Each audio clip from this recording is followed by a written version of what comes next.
சுவாச காற்று வரும் பாதை பார்த்து உயிர் தாங்கி நான் இருப்பேன்.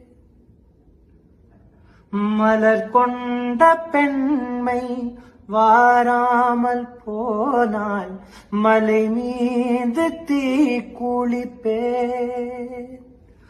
என் உயிர் போகும் போனாலும் துயரில்லை கண்ணே, அதற்காகவா பாடினேன். வரும் எதிர்காலம் உன் மீது பழி போடும் பெண்ணே, அதற்காகதான் வாடினேன். முதலா முடிவா